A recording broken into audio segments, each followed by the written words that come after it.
Hello, Smart Leapers! Welcome to a new video with interesting facts just for you. It's hard to find a city anywhere in the world that matches Las Vegas in the sheer number of iconic sites that it contains. It's a city where you'll find replicas of the world's most significant architecture, like the Eiffel Tower, the pyramids, the Sphinx, and many other sites from countries around the world. And of course, it contains the Las Vegas Strip, which is reportedly the brightest spot on the globe as seen from outer space. Nor can any other city claim to have turned so many people's lives around to the degree that Vegas did and continues to do. Over the years, countless people have visited Las Vegas as millionaires and walked away after having lost everything, while countless others have acquired fortunes worth millions of dollars, sometimes on a whim. This is why Las Vegas is the gambling capital of the world, and in this video, we're going to tell you 10 facts you probably didn't know about the Sin City. Number 1. 100 years ago, only 2,300 people lived in Vegas. In the early 20th century, Las Vegas was still a relatively deserted city, and it's no surprise since it actually lies in the physical Nevada desert. That population of little over 2,000 was a major upgrade because when the Mexican scout Rafael Rivera discovered Las Vegas in 1829, the city's native population was reportedly in the tens. Not tens of thousands, just tens. Some reports claim there were only 20-something people living there at the time. Only after the city was annexed by the U.S. in the middle of the 19th century did its population start to grow, and even then it wasn't that huge. Today, however, the city has over 600,000 residents, and in 2018 alone, more than 42 million people visited Las Vegas from around the world. Number 2. The mafia is largely responsible for the establishment of Vegas's gambling industry. Back in 1930, the city of Las Vegas was home to only 5,000 people. But when President Herbert Hoover decided to build the eponymous dam, people, largely men, started to move to Las Vegas so they could find jobs in the construction of the Hoover Dam. As the city's population exploded from 5,000 to 25,000, local business owners along with mafia crime bosses decided to exploit this growing population by creating an entertainment industry for the large throngs of men flowing in. They began to build casinos and showgirl theaters for the amusement of these men. But although organized crime was largely instrumental in the establishment of the gambling industry, today there's a Las Vegas Black Book that lists the people who are prohibited from entering casinos or investing in them. And among these names are those who are suspected of or have known associations with organized crime. Despite its attempt to let go of its dark past, Las Vegas actually has an official mob museum that was established in 2012. Number 3. Gambling was once banned in Las Vegas. We told you, you won't believe this, but when the Las Vegas gambling industry began to take shape in the late 1920s, it was still an illegal business. Only in 1931 did the state of Nevada issue laws that allowed gambling at a local level after realizing the great benefits its tourism industry was reaping from that outlawed activity. The first gambling license was issued to the Northern Club Casino, which was later named La Bayou. Sadly, it closed in 2016, but the spark lit by legalization ensured that Las Vegas was on its path to become the gambling capital of the world. Number 4. The Nevada State Constitution bans the lottery. That's right, even today the gambling capital of the world still prohibits one particular form of gambling, the Powerball. If you live in Nevada, you need to cross the state's borders in order to buy a lottery ticket because, since 1864, lotteries have been completely prohibited inside the state of Nevada. There are several reasons for this prohibition, perhaps the most important one being that casinos simply don't want the competition. Lotteries are a cheap alternative to casino gambling. We know the eye-popping jackpots announced in other states made some of the casinos nervous. So they did the most Vegas thing and shut down lotteries across the state. Weird, isn't it? I guess it's hard to compete against a dozen of multi-million-dollar jackpots, huh? But the most interesting and also pretty ironic opposition to the lottery comes from certain religious and conservative groups who are afraid of the negative impact lotteries might have on low-income people who live in the Sin City. Number 5. The biggest jackpot in Vegas history amounted to almost $40 million.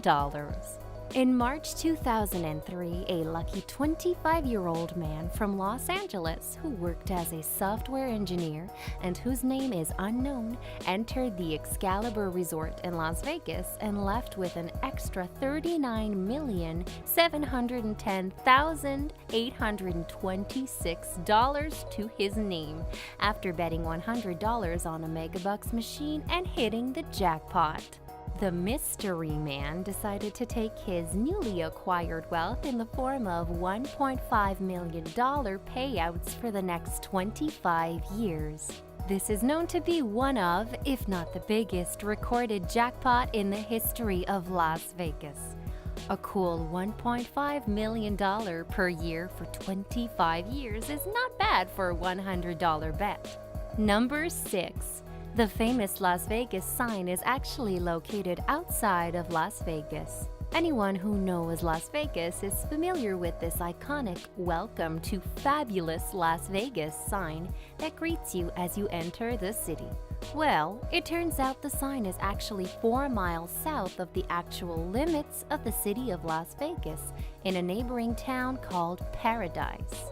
Not only is the Vegas sign outside Vegas, but the Las Vegas Strip, which is arguably the most iconic part of Las Vegas and one of the most significant tourist attractions in the entire world, is located mostly outside of Las Vegas.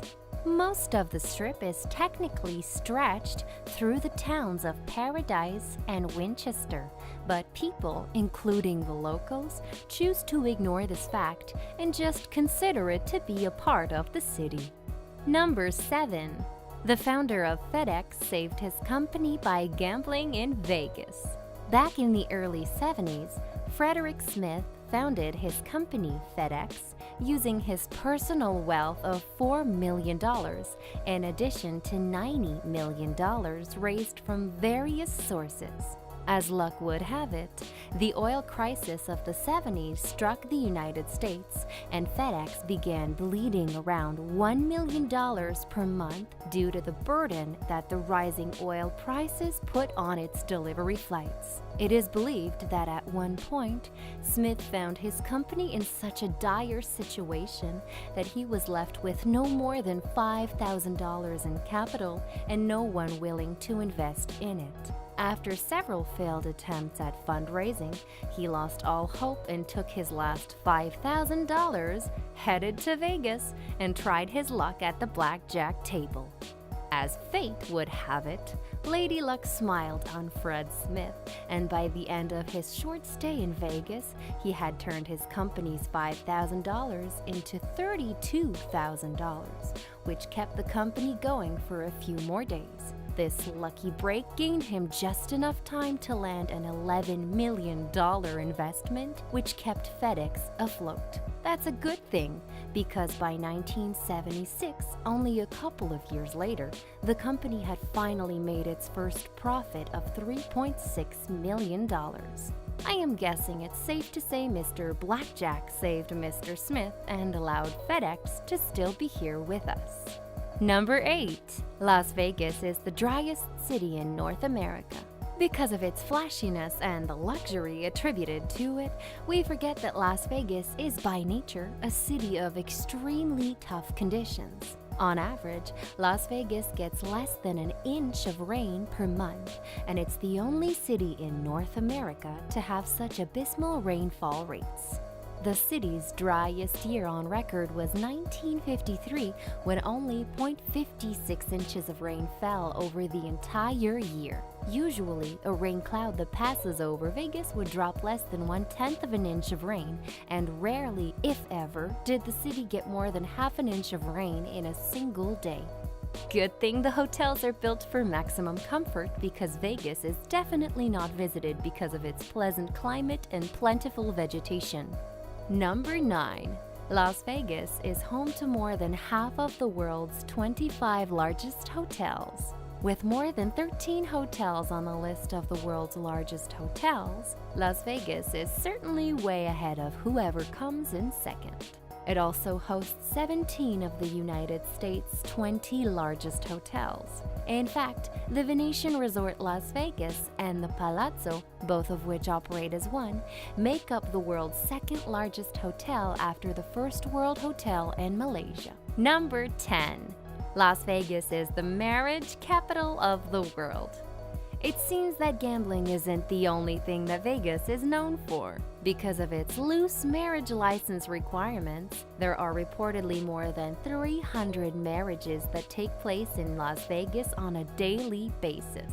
Unlike most of the other states in America, the state of Nevada doesn't require any blood tests or even a waiting period to give you a marriage license. With just a photo ID, a fee of $77, and a few minutes of your time, you can acquire a marriage license. Well, until midnight on any given day. Of course, who are we to judge? But considering the amount of alcohol consumed in Vegas, it might not be the best idea to be making such a long-term commitment on a whim. I wonder how those Vegas marriages turn out. All right, that's a wrap.